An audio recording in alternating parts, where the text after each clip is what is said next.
Nos últimos dias, uma das maiores operações contra o mercado clandestino de anabolizantes no Brasil virou notícia. Foi para todo lado, nas redes sociais, dezenas de mandados de prisão, dezenas de buscas e apreensões, milhões de reais bloqueados, laboratórios clandestinos, funcionando dentro de casa, depósito, galpão, produtos fabricados, em sua maioria, aqui mesmo, mas recebendo embalagens e rótulos para parecer que tinham origem internacional. E uma rede que, segundo a investigação, envolvia fabricantes, distribuidores, vendedores e muita gente usando as redes sociais para divulgar esses produtos. Um dos homens apontados como responsável por parte desse esquema, o Jiraya, foi localizado e preso no Paraguai. Agora você pode olhar essa notícia e pensar: caramba, então a polícia finalmente descobriu como funciona o mercado underground de anabolizantes? Não. Na verdade, essa história é muito mais antiga. E o mais interessante é que nós já vimos praticamente esse mesmo filme antes, há mais de 20 anos. E hoje eu vou contar para vocês como isso aconteceu. Em 2005, aconteceu um fato que muita gente que entrou recentemente no bodybuilding, no meio fitness, provavelmente nem imagina.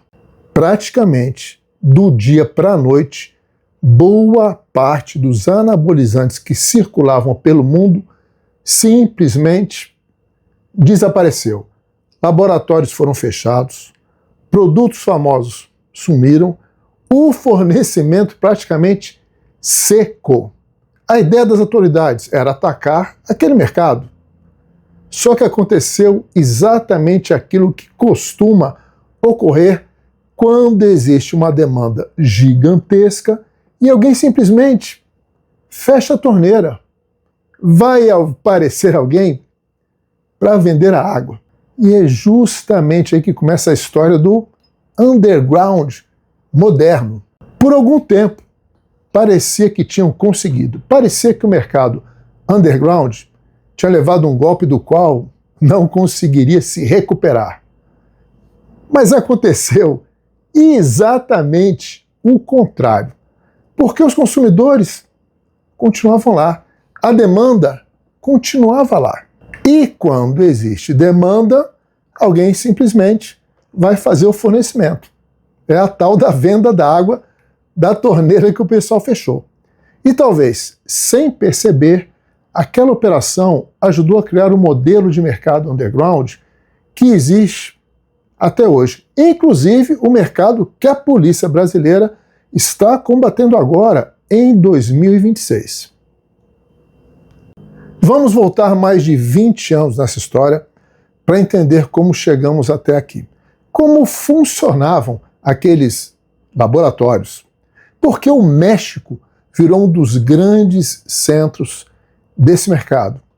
E o que aconteceu em 2005? E principalmente, por que prender fabricantes, fechar laboratórios, nunca conseguiu fazer esse mercado desaparecer? Essa é a história do dia em que o mundo ficou sem anabolizantes, ou pelo menos achou que tinha ficado. Antes, precisamos entender uma coisa importante. Quando alguém fala em laboratório underground, pode estar falando de situações bastante diferentes. Você pode ter um medicamento produzido por uma empresa regulamentada e legal, lá no país de origem dela, mas que não possui registro para comercialização aqui no Brasil. Uma coisa é a qualidade da fabricação, outra completamente oposta é a situação legal daquele produto por aqui. E existe o underground propriamente clandestino. Produto fabricado fora de qualquer estrutura de controle, sem registro, sem fiscalização e muitas vezes sem que o consumidor tenha a menor ideia das condições sanitárias em que aquilo foi produzido. Agora voltamos para o fim dos anos 90 e comecinho ali dos anos 2000. Foi uma época completamente diferente para o bodybuilding. Revistas como a Muscle Mag começaram a abordar assuntos que anteriormente circulavam quase que exclusivamente nos bastidores. Ao mesmo tempo, a internet começava a crescer, começava a se expandir. Fóruns, sites, listas de discussão. De repente, uma informação que antes ficava restrita a atletas, treinadores e alguns iniciados começou a circular muito mais. E se aumenta a informação, aumenta também a procura. Se aumenta a procura, alguém vai querer vender. E é aqui que o México entra com peso nessa história toda. Naquela época, várias empresas já operavam em território mexicano, inclusive laboratórios farmacêuticos e veterinários norte-americanos. E uma empresa em particular acabou se tornando praticamente uma lenda entre os usuários daquela geração, a Tóquio ou o Tóquio Enterprises. Tóquio Enterprises. Quem viveu aqueles dias provavelmente vai lembrar. Os produtos ganharam enorme popularidade e acabaram chegando a vários países. Só que existia um detalhe importante demais nisso tudo. O México está ali, colado com os Estados Unidos. Para muita gente, por lá, atravessar a fronteira entre México e Estados Unidos era simples. E produtos que estavam disponíveis de um lado começaram naturalmente a aparecer do outro. Durante algum tempo, esse mercado cresceu. Mas a história acabou mudando.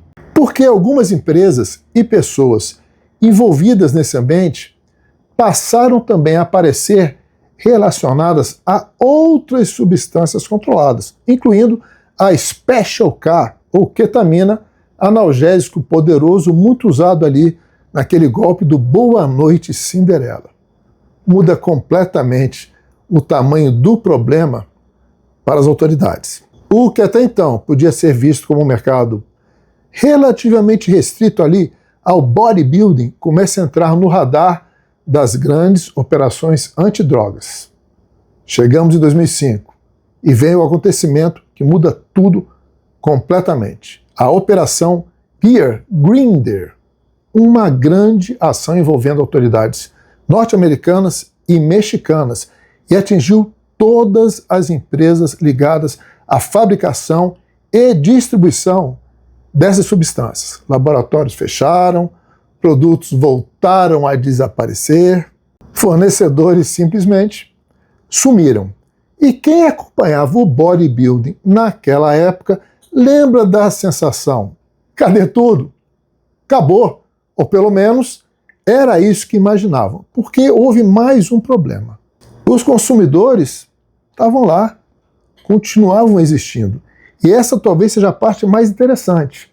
Você pode fechar uma empresa, pode apreender o estoque, pode interromper uma rota, mas a demanda está lá, existe a demanda. E isso vai quase que virar um incentivo para vir uma concorrência, às vezes mais bem equipada, para ocupar aquele espaço. E foi exatamente isso que aconteceu. E já que estamos falando de produtos sem procedência, vou aproveitar para fazer justamente o contrário. Suplementos que eu uso, indico, meus alunos da assessoria, pessoal dos meus grupos, TPZaps, tem que ter procedência, empresa conhecida e produto que você sabe de onde vem. Por isso, a Growth Suplementos continua sendo aqui a parceira do canal Treino Pesado. Whey, creatina, várias formas de proteína, suplementos para complementar sua dieta. Eu prefiro trabalhar com aquilo que tem origem conhecida, que você consegue comprar diretamente da empresa do fabricante. Então, se você já compra na Growth, entra pelo site gsuplementos.com.br e na hora de fechar o pedido, usa o nosso cupom Treino Pesado, tudo junto. Além de aproveitar o benefício disponível com esse cupom, você ajuda diretamente aqui o nosso canal Treino Pesado, e permite que eu continue produzindo esse tipo de conteúdo para vocês, que já sabem, né? Falei no vídeo anterior, hoje é um canal sem monetização, até hoje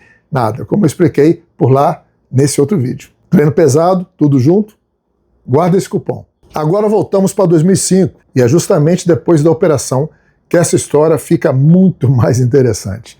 Os grandes fornecedores tinham desaparecido completamente, mas o consumidor não. E alguém percebeu, se ninguém está fornecendo, nós vamos fornecer. E começaram a surgir cada vez mais laboratórios clandestinos, gente comprando matéria-prima, pequenas estruturas aparecendo, começando a crescer, produzindo, marcas aparecendo. Uma desaparecia, surgia outra crescia, outra era falsificada, outra vinha mudando de nome. A coisa não parava. E o mercado, que antes dependia muito mais de determinados fabricantes, passa a ficar completamente pulverizado. A tentativa de acabar com o problema não acabou com a demanda. Ela ajudou a mudar a estrutura do mercado. E chegamos ao cenário que a gente conhece atualmente. Você encontra marcas vindas de diferentes países, produtos clandestinos, falsificações de marcas verdadeiras e empresas que aparecem praticamente do nada nas redes sociais. E existe outra diferença brutal em relação ao começo dos anos 2000. Hoje, qualquer pessoa consegue criar uma marca com aparência profissional. Faz uma embalagem bonita, cria Instagram, contrata influenciador, coloca meia dúzia de atletas para divulgar e pronto. Para quem está olhando de fora, aquilo parece uma indústria farmacêutica. Mas você não sabe necessariamente o que existe atrás daquela embalagem. Esse é provavelmente o ponto mais importante desse vídeo. Marketing não é controle de qualidade. Número de seguidores não é controle de qualidade. Atleta patrocinado não é controle de qualidade.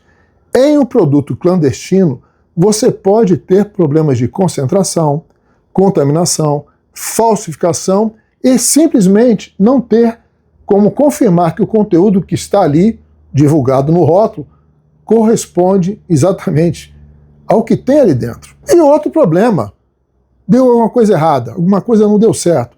Vai reclamar com quem? O Procon? O SAC da empresa? Anvisa? É justamente essa ausência de controle que caracteriza boa parte desse mercado.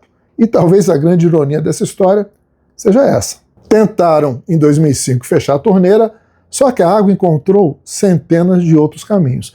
O mercado deixou de depender de alguns grandes fornecedores e se tornou pulverizado. E o underground acabou se transformando em uma indústria clandestina mundial. Quando você vê hoje dezenas de marcas aparecendo e desaparecendo, precisa entender que existe uma história por trás disso tudo. Esse mercado não nasceu ontem. Ele é resultado de décadas de demanda, proibição, operações policiais e substituição constante dos fornecedores. E a Guia Grinder é um dos capítulos mais importantes dessa coisa toda. Tentaram acabar com aquele mercado e, no final, ajudaram a criar outro muito maior. Agora quero saber, principalmente da turma mais antiga aqui do canal, quem viveu o bodybuilding no começo dos anos 2000? Lembra dessa época? Conheceu o Tóquio, a Tóquio Enterprise? Lembra lá do rótulo que tinha a cabeça de um machine napolitano? Lembra de quando determinados produtos simplesmente desapareceram? Coloca aqui nos comentários, porque quero saber quantos dinossauros sobreviveram daquela geração e ainda estão por aqui. E se você gosta desse lado do bodybuilding, que normalmente ninguém conta, deixa o like, se inscreve, porque essa é exatamente uma das propostas dessa nova fase do canal Treino Pesado. Tem muita história dos bastidores da musculação que ainda precisa ser contada para vocês. E nós vamos contar. Próximo vídeo, a história e os métodos do Iron Guru, que se você já viu o vídeo anterior, já sabem de quem eu estou falando. Tamo junto, aquele abraço.